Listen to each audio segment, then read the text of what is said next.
नमस्कार दोस्तों, जय जोहार। मैं कौशल तिवारी और बीनिया संझा में आपका स्वागत है। 400 पार करना है।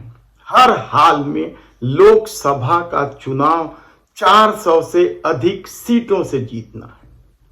सत्ता तीसरी बार लाना है। इसलिए या तो विरोधी हमारे पाले में आ जाएं या फिर जेल चले जाएं, और जिन्हें जेल नहीं भेजा जा सकता उनके बैंक अकाउंट सीज कर दिए जाए ताकि वे चुनाव प्रचार भी न कर सके। ऐसी विषम परिस्थितियों में 2024 का चुनाव हो रहा है। सवाल यह नहीं है कि मोदी की छवि क्या है या फिर देश के लोग महंगाई बेरोजगारी से किस कदर त्रस्त हैं।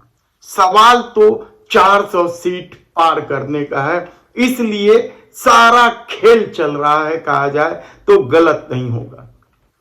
चुनाव आयोग को भी अपने पाले में किया गया और ईडी और सीबीआई के माध्यम से चंदा भी वसूला गया। यह आरोप भी मोदी सत्ता पर लगा है। और कल तो गजब ही हो गया।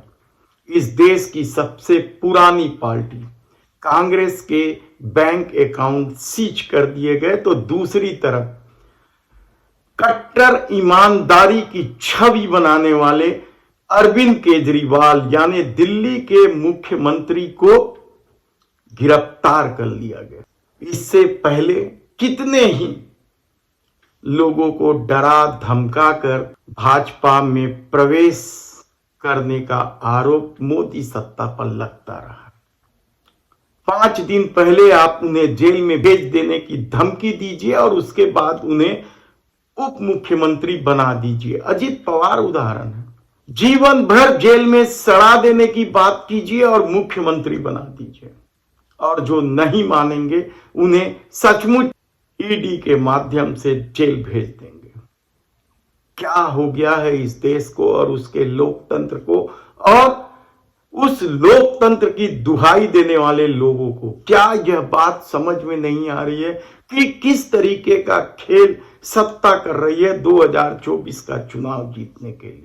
प्यार और जंग में सब जायज है, यह पुरानी बात हो सकती है, लेकिन लोकतंत्र में संविधान महत्वपूर्ण है। लेकिन इस दौर में भले ही चुनाव आयोग क्या कह दे कि विकसित भारत व्हाट्सएप में ना चले, लेकिन चल रहा है।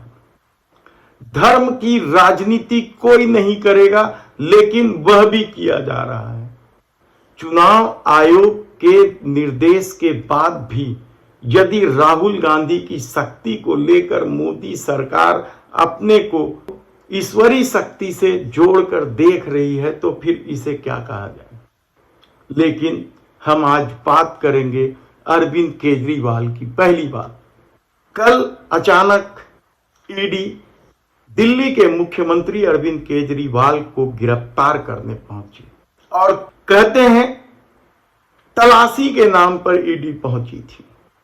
लेकिन जो लाव लश्कर थे वह पहले ही संकेत दे रहे थे कि किस तरीके से खेल होने वाला है। आरएफ के जवान दिल्ली की तमाम पुलिस के साथ ईडी जब पहुंची और पूछताछ के बाद गिरफ्तार करने की घोषणा की, तो यह तय था कि अब अरविंद केजरीवाल को इसलिए गिरफ्तार किया जाएगा क्योंकि उसकी कट्टर ईमानदारी की छवि ने दिल्ली में भारतीय जनता पार्टी की हालत खराब कर। और दिल्ली ही क्यों, पंजाब में भी भारतीय जनता पार्टी और अकाली दल की हालत खराब कर दी है। पंजाब में मान कुछ नहीं कर सकते हैं, शायद यह भाजपा सोच रही है और उन्हें लगता है कि जिस दिन भी पंजाब के दौरे में अरविंद केजरीवाल पहुंचेंगे भाजपा को सीट जीतना मुश्किल हो जाएगा। यहां तक कि चंडीगढ़ में भी, क्योंकि चंडीगढ़ में महापौर चुनाव के दौरान जो कुछ हुआ है उसे चंडीगढ़ के लोगों ने भी देखा है। तब अरविंद केजरीवाल और कहां प्रभाव डाल सकते थे। और इस दौर में जब हमने गढ़ी है यह छवि की कट्टर ईमानदार हम ही हैं, तो फिर दूसरा कट्टर ईमानदार कोई कैसे रह सकता है? और शायद यही वजह है कि कट्टर हिंदुत्व हम ही हैं, तो फिर उद्धव ठाकरे की पार्टी को कैसे सही सलामत रखा जाए? उन्हें भी तोड़ा गया। अरविंद केजरीवाल की तरफ से यह बयान आ चुका है कि अब सरकार जेल में चलेगी। यह भारतीय इतिहास की पहली घटना होगी जब कोई मुख्यमंत्री के पद पर रहते हुए गिरफ्तार कर लिया गया। लेकिन 2024 जीतना है और सिर्फ अरविंद केजरीवाल से काम नहीं चलना है और फेहरिस्त है। इसे मास्टर स्ट्रोक कहा जा सकता है, क्योंकि मोदी सरकार को लेकर यह परसेप्शन है कि वह मास्टर स्ट्रोक मारती है। भले ही नोट बदलने के कतार में 150 लोग मर गए हों, लेकिन यह मास्टर स्ट्रोक था। भले ही किसान आंदोलन में 700 से अधिक किसान मर गए हों, लेकिन वह कानून मास्टर स्ट्रोक था। जोशी मठ की दरार में क्या कुछ तबाही नहीं मचाई हो, लेकिन उसके चौड़ीकरण मास्टर स्ट्रोक था। पेगासस मास्टर स्ट्रोक था और कितने ही मास्टर स्ट्रोक थे। चाहे जीएसटी का भी नाम ले ले, जिससे आम व्यापारी त्रस्त भी है।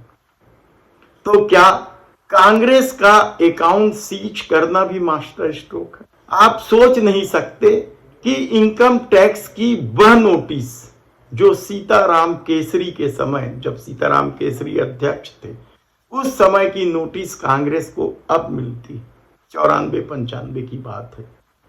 तब गांधी परिवार, शायद कोई भी व्यक्ति गांधी परिवार का सदस्य भी नहीं रहा होगा कांग्रेस का।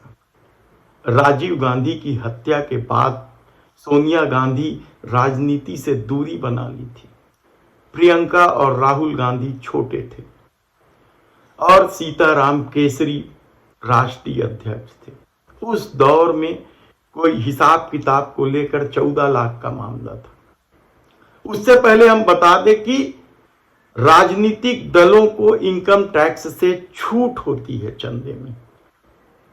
बहुत होता, यदि बैलेंस शीट में गड़बड़ी है तो फाइन लग सकता था, वह फाइन 10 लाख का होता।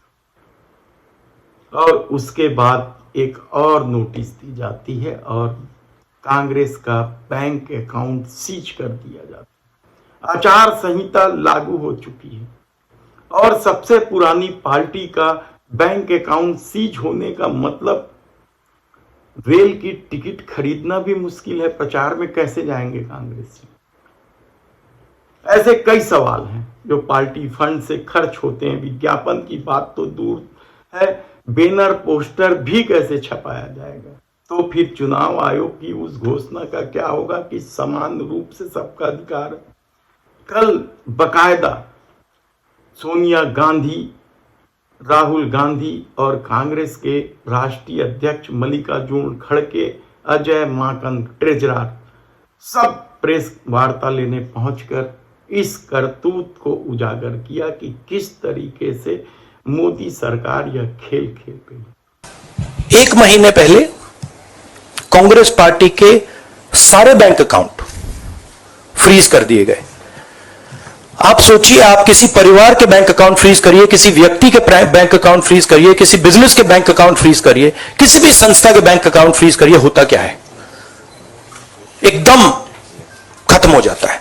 अगर आपने किसी परिवार का बैंक अकाउंट फ्रीज कर दिया, भूखे मर जाते हैं। वो कांग्रेस पार्टी के साथ किया जा रहा है। 1 महीने पहले यह हुआ और किसी संस्था ने, हिंदुस्तान की संस्था ने, किसी कोर्ट ने, किसी इलेक्शन कमीशन ने चू तक नहीं कहा। सब ड्रामा देख रहे हैं। 20% हिंदुस्तान के लोग कांग्रेस पार्टी को वोट देते हैं। हम 20% लोगों को रिप्रेजेंट करते हैं और आज हम रेलवे टिकट नहीं खरीद सकते। आज हम अपने नेता को एक शहर से दूसरे शहर नहीं भेज सकते। हम एडवर्टाइजमेंट नहीं लगा सकते। और क्यों? 14 लाख रुपए 7 साल पहले 14 लाख रुपए का इशू है और 200 करोड़ रुपए का फाइन और सारे के सारे बैंक अकाउंट फ्रीज कर। लेकिन फिर वही सवाल है कि 400 पार करने के लिए क्या अब इस दौर में कुछ भी किया जाएगा? इलेक्टोरल बॉन्ड के कितने ही घपले करतूत सबके सामने हैं। लेकिन अब जब 7 चरणों में लोकसभा चुनाव का बिगुल फूंक चुका है, आचार संहिता लागू हो चुकी है, तब क्या अगला निशाना कौन होगा? क्योंकि बंगाल भी तो जीतना है। तो क्या वहां ममता बनर्जी के भतीजे को गिरफ्तार किया जाएगा, अभिषेक बनर्जी को? शायद बख्श दिया गया हो, क्योंकि ममता बनर्जी ने एनडीए से अलग होकर चुनाव लड़ने का निर्णय लिया है। और केजरीवाल भी यदि इसी तरह का निर्णय ले लेते तो शायद वे भी गिरफ्तार नहीं होते। तमिलनाडु, तेलंगाना, आंध्र प्रदेश में भी सीटें बढ़ानी है, तो वहां भी क्या धड़ाधड़ छापे पड़ेंगे और कुछ लोगों की गिरफ्तारी होगी। छत्तीसगढ़ में भी भारतीय जनता पार्टी की बुरी स्थिति है। ऐसा मान लें कि यहां भी अब भूपेश बघेल को गिरफ्तार किया जाएगा। ऐसे कई सवाल हैं। महाराष्ट्र में किसे गिरफ्तार किया जाएगा? वहां तो एनसीपी और शिवसेना को ही तोड़ दी गई। उड़ीसा में गठबंधन हो चुका है। बिहार में नीतीश के साथ है।